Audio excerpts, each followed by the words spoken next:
문갑식 월간조선 부국장입니다.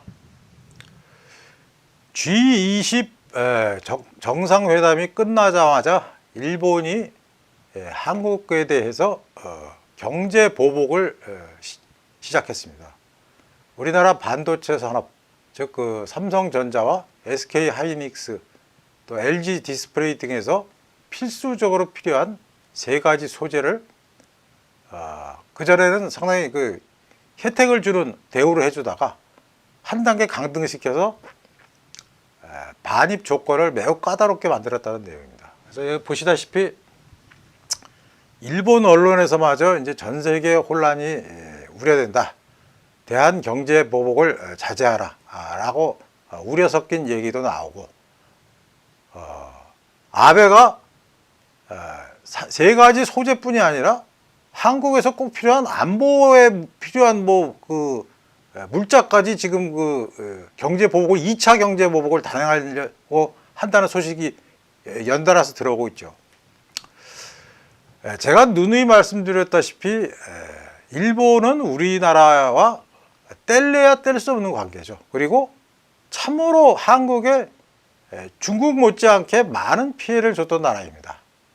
우리 과거 삼국시대에는 우리나라에서 한자와 여러 가지 이제 유교 경전 등이 넘어와서 미개했던 쉽게 해서 외를 교육시킨 게 사실은 우리 민족의 선주들이었는데, 그 이후에 고려시대 때부터 보면, 신라시대, 고려시대 보면 숱하게 수를 셀 수 없을 정도의 해적질, 왜구라 그러죠. 그걸 왜구라 그럽니다. 해적질이 빈발했고 수를 셀 수가 없을 정도였어요. 고려 말에는 마침내 무슨 거의 수도를 위협할 정도의 수준으로, 그건 그냥 왜구가 아니라 거의 전쟁 수준으로 저를 괴롭히다가 세종대왕 때 이제 일시적으로 저희가 대마도를 정벌해서 잠잠하다 싶더니 임진왜란을 일으켜서 거의 조선을 7년 동안 전쟁의 잿더미 속으로 끌어들였죠. 그래서 조선은 그때 이미 국가라는 어떤 동력을 잃은 채 비실비실거리다가 1636년 후금, 즉 청나라의 전신인 후금으로부터 병자호란을 당하면서 완전히 나라가 거죽만 남은 나라로 됐습니다. 그리고 아시다시피 1910년에 내리막길을 걷던 조선은 주변 열강들에게 괴롭힘을 당하다가 1910년에 일본에 강제 병합되고 말았죠. 지금 우리가 북핵을 두고 주변 사강에 이렇게 이끌리고 저리 채이고 하는 상황에는 그때랑 비슷해요. 상당히 비슷합니다. 그런데도 우리나라 대통령은 제가 어저께 방송했다시피 무슨 종전선언이 된 것처럼 그 상황을 호도하고 있죠. 자, 저는 여러분들이 이번 사태에서 과연 누가 책임이 있는가, 어떤 쪽이 잘못을 했는가를 알려면은 조약이나 협정의 원본을 좀 들여다보실 필요가 있어요. 여기 보시다시피 1965년에 우리나라와 일본은 한일 기본조약이란 것을 맺고 1945년 광복이 된 이후에 20년 만에 국교가 정상화됐습니다. 딱 정확히 20년 걸렸어요. 여러 차례의 회담이 있었지만 20년 걸렸는데, 여기 보면은 제일 중요한 게 청구권 협정이라는 겁니다. 그래서 이게 1965년 6월 22일 동경에서 서명하고 같은 해 12월 18일 발효됐는데, 자, 제1조 일본국은 대한민국에 대하여, 제가 좀 읽어드릴까요? 현재에 있어서 1080억 일본원으로 환산되는 3억 아메리카 합중국 달러, 3억 달러와 동등한 일본원의 가치를 지니는 일본국의 생산물 및 일본인의 용역을 본 협정의 효력 발생일로부터 10년 기간에 걸쳐 무상으로 제공한다. 매년의 생산물 및 용역의 제공은 현재에 있어서 108억 일본 엔으로 환산되는 3천만 아메리카 합중국 불, 그러니까 달러죠. 과 동등한 일본 원의 액수를 한도로 하고 매년의 제공이 본 액수에 미달되었을 때에는 그 잔액은 차년 이후의 제공액에 가산된다. 단 매년의 제공 한도액은 양 채약국 정부의 합의에 따라 증액될 수 있다. 뭐 등등 이런 식으로 해갖고 당시에 우리나라가 일본으로부터 대일 청구권 배상이라는 걸 받았습니다. 근데 지금 한국과 일본이 맞부닥치는 지점은 바로 이 협정에서 시작되는 거예요. 일본은 이 65년 당시에 이 조약으로 인해서, 이 한일 기본권 조약으로 인해서 자기들이 배상금을 낸 것으로 모든 문제가 다 끝났다고 생각하고 있고, 우리나라는 그 조약을 지키다가 갑자기 문재인 정권이 들어서면서 문제 제기를 하기 시작한 거죠. 예를 들면 뭐 징용 갔던 분들이나 어떤 일본의 피해를 봤던 분들이 민사소송을 제기해갖고 국내에 있는 일본 기업의 자산을 압류해서 거기서 추가로 돈을 더 내놔라 라고 하니까 일본에서는 아니 65년에 기본권 조약으로 다 끝난 문제를 왜 지금 54년 만에 이걸 뒤집으려고 하느냐라는 게 일본의 논리고, 우리나라는 그 전에 정부까지는 하지도 않았어요, 그렇게. 그런데 갑자기 뚱딴지같이 과거사 문제를 또 끄집어내서 시비를 거니까 일본에서는 어이가 없겠죠, 사실. 어이가 없겠죠. 저는 그래서 이것을 이렇게 생각해요. 초반에 그런 징용 가신 분들의 한이나 이런 거는 상당히 우리 국민들도 이해를 하셔야죠. 그리고 위안부 할머니들이 당한 고초 이런 걸 우리가 잊으면 안 되죠. 하지만 54년 동안 지켜온 조약을 갑자기 깨자고 나오니 일본 입장에서는 열이 날만도 하죠.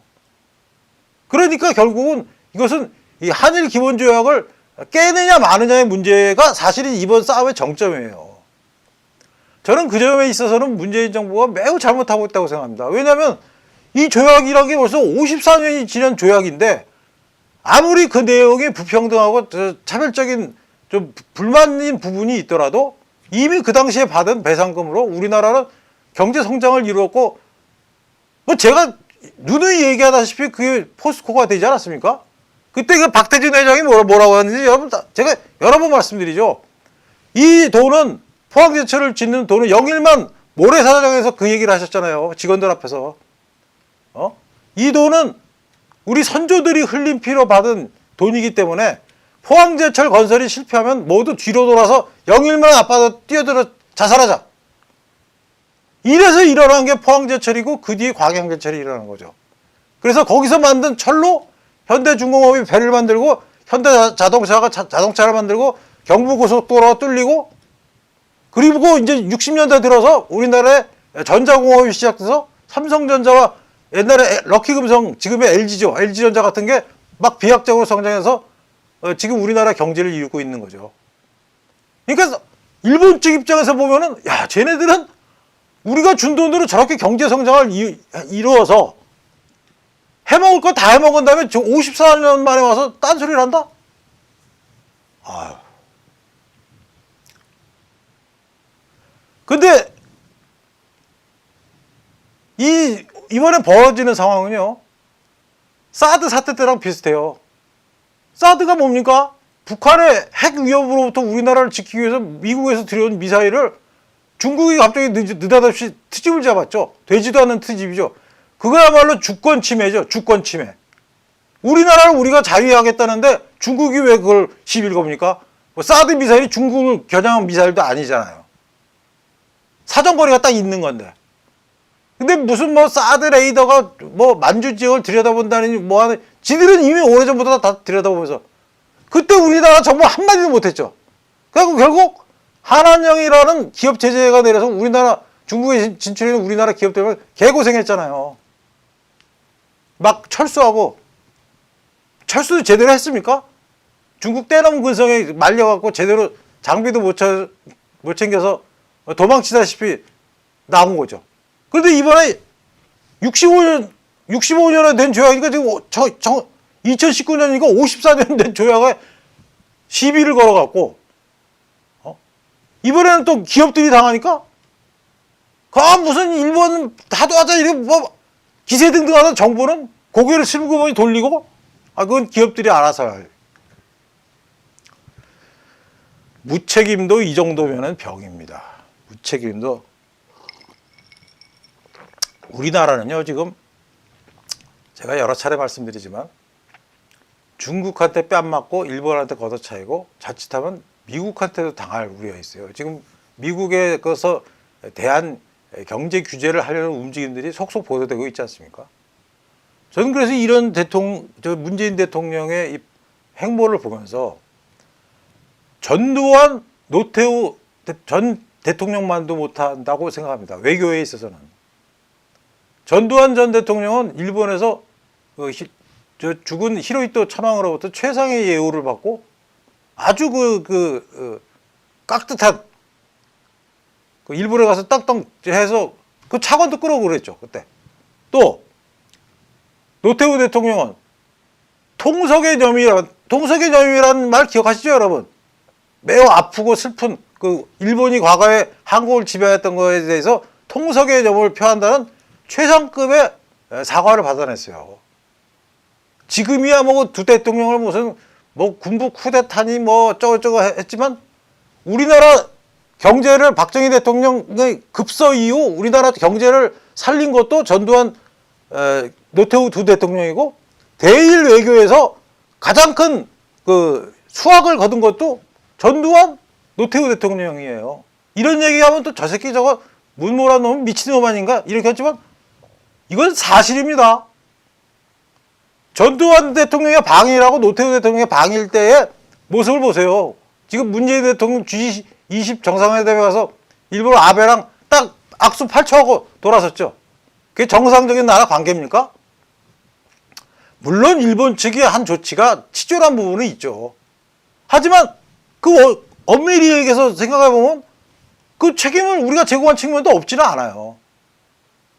제가 항상 주장하지 않습니까? 지금이라도 한국과 일본은 이런 상태로 가서는 안 되는 나라입니다. 왜냐하면 중국의 팽창을 막는 아시아의 최전초기지가 한국이고 그 한국이 위기에 빠졌을 때 제일 먼저 도와줄 수 있는 나라가 일본이에요.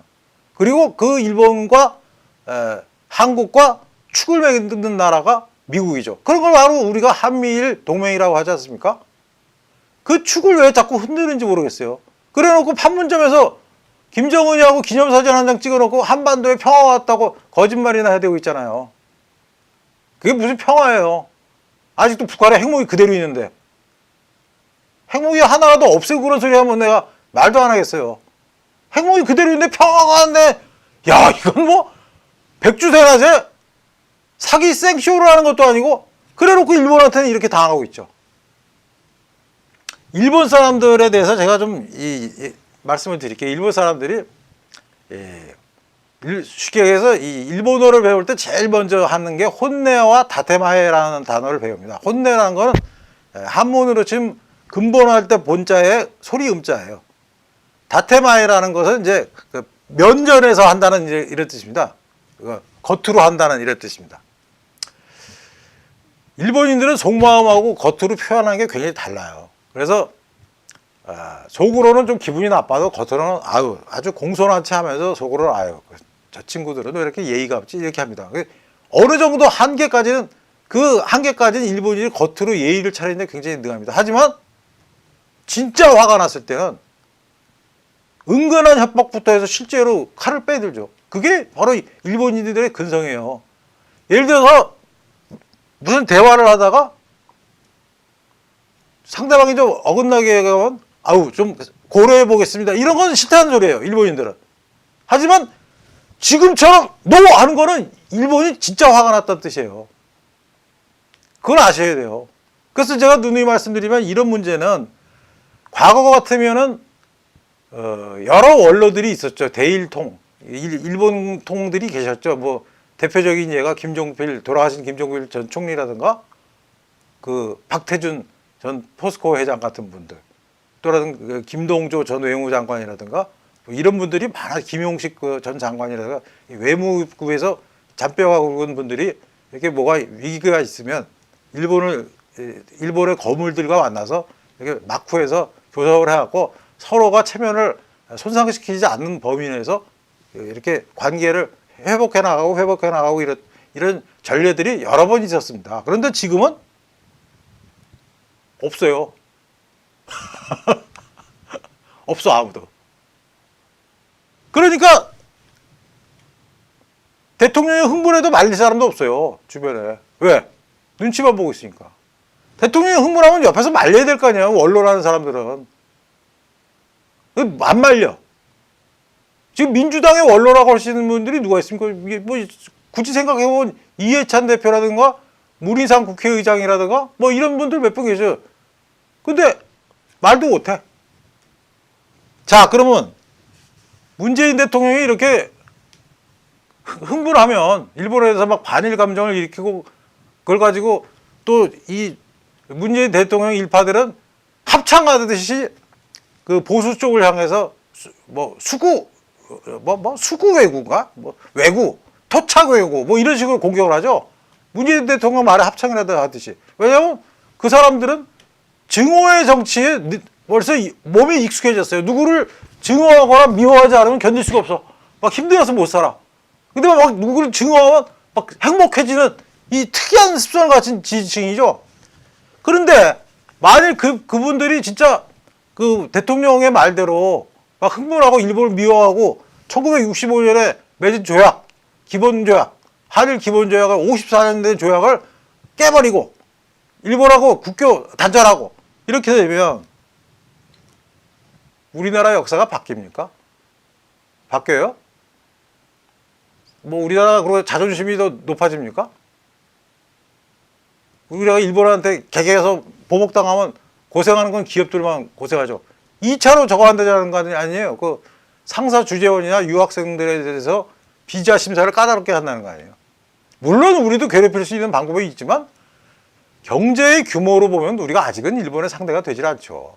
그렇다면 일본인처럼 우리도 참 분노와 그 아픈 상처에 대한 기억은 간직한 채 실력을 더 키워서 일본을 추월하는 게 진정한 복수지, 과거를 분노를 막 부채질하고 과거를 뒤집는 게 그게 복수입니까? 아, 진짜 제발들 정신 좀 차리시기 바랍니다. 지금 우리나라 대통령 눈은 오직 북한만 향해 있죠. 북한만 바라보고 있어요. 그러니까 일본이고 뭐고 눈에 뵈지도 않아. 근데 그 여파는 어마어마한 충격으로 다가올 수가 있습니다. 정신 차리셔야 돼요, 여러분들이. 저는 일본을 절대 두둔하는 게 아니에요. 근데 이렇게 얘기해도 너도 쪽팔리지 이런 사람들이 꼭 있어요. 요새 한국인들이 화병들이 많이 생겨서 무슨 얘기를 하면 정확히 이해를 못해.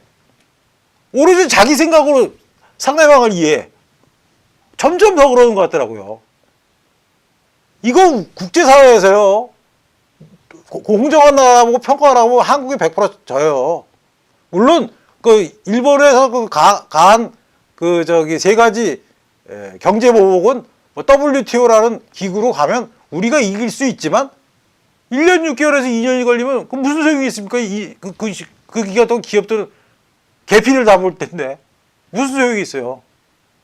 그러니까 제발 여러분들이 화만 내지 말고 차분하게 조약도 좀 읽어보면서 이때 이래서 우리가 이렇게 했는데 참 그때 좀 더 받아냈으면 좋았을 뻔하고 이런 조치들은 미흡했지만 그래도 그 대가로 우리나라가 전쟁의 잿더미에서